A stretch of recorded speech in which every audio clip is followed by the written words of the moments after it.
లో కేంద్రీకృతమైన వాయుగుండం వాయువ్య దిశగా కదులుతూ రాగల 24 గంటల్లో తీవ్ర వాయుగుండంగా మారుతుందని వాతావరణ శాఖ హెచ్చరించింది. దీని కారణంగా ఆంధ్రప్రదేశ్లో 1-2 చోట్ల భారీ వర్షాలు కురిసే అవకాశం ఉందంటున్న విశాఖ వాతావరణ శాఖ అధికారులతో మా ప్రతినిధి Bharat Kumar face to face.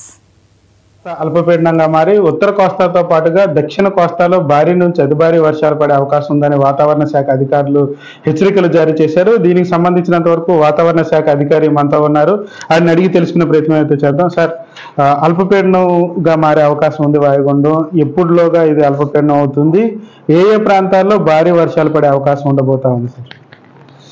నిన్న ఆగ్నేయ బంగాళాఖాతం దానికి పరిసరాలలో ఉన్న తూర్పు భూమధ్యరేఖీయ హిందూ మహాసముద్రంలో ఉన్న సుస్పష్ట అల్పపీడనం పశ్చిమ వాయువ్య దిశలో పయనించి ఈరోజు అనగా 25వ తేదీ ఉదయం 8:30 5 డిగ్రీల అక్షాంశం మరియు 85 డిగ్రీల రేఖాంశం వద్ద ముఖ్యంగా చెన్నైకు 1050 కిలోమీటర్ల ఆగ్నేయంగా, నాగపట్టణానికి 880 కిలోమీటర్ల ఆగ్నేయంగా, పుదుచ్చేరికి 980 కిలోమీటర్ల ఆగ్నేయంగా కేంద్రీకృతమై వాయుగుండంగా కొనసాగుతుంది.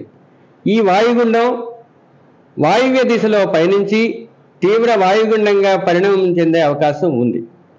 తదుపరి 2 రోజుల్లో ఈ తీవ్ర వాయుగుండం శ్రీలంక మరియు తమిళనాడు తీరం వెంబడి పొంచి ఉండే అవకాశం ఉన్నది. దీని ప్రభావం వలన కోస్తా ఆంధ్రప్రదేశ్లో ముఖ్యంగా దక్షిణ కోస్తా ప్రాంతంలో ఈ మొదటి 2 రోజుల్లో అనగా 25, 26వ తేదీన 1-2 చోట్ల తేలికపాటి నుంచి మోస్తరు వర్షపాతాలు, దక్షిణ కోస్తా తీరంలోనే 3వ రోజు అనగా 27, 28వ తేదీ కొన్ని చోట్ల 29 నుంచి 1వ తేదీ వరకు పలు చోట్ల తేలికపాటి నుంచి మోస్తరు వర్షపాతం నమోదయ్యే అవకాశం ఉంది. కోస్తా ఆంధ్రప్రదేశ్లో కొన్ని జిల్లాలలో ముఖ్యంగా దక్షిణ కోస్తా జిల్లాల్లో 26వ తేదీన నెల్లూరు ఆనుకుని ఉన్న తిరుపతి జిల్లాల్లో 1-2 చోట్ల భారీ వర్షపాతం, 27, 28వ తేదీల్లో నెల్లూరు, తిరుపతి, ప్రకాశం జిల్లాల్లో 1-2 చోట్ల భారీ వర్షపాతం, 29వ తేదీన దక్షిణ కోస్తా జిల్లాలైన నెల్లూరు, ప్రకాశం వాటికి ఆనుకుని ఉన్న తిరుపతి జిల్లాలతో పాటు ఉత్తర కోస్తా జిల్లాలైన శ్రీకాకుళం, విజయనగరం, విశాఖపట్నం, అనకాపల్లి జిల్లాల్లోని 1-2 చోట్ల భారీ వర్షపాతం నమోదయ్యే అవకాశం ఉంది. ముఖ్యంగా దక్షిణ కోస్తా, ఉత్తర కోస్తాలోని కొన్ని ప్రాంతాల్లో వేటకు వెళ్లవద్దని మత్స్యకారులని హెచ్చరిక జారీ చేయడం జరిగింది.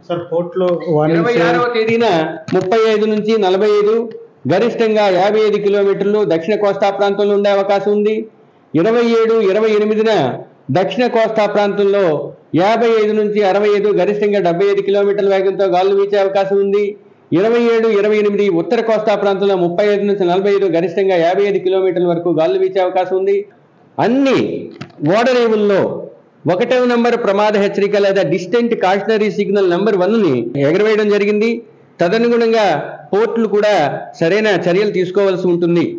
ఇక వ్యవసాయానికి వచ్చినట్లయితే వ్యవసాయంలో హార్వెస్ట్ చేయాల్సిన క్రాప్ని హార్వెస్ట్ చేయాలి.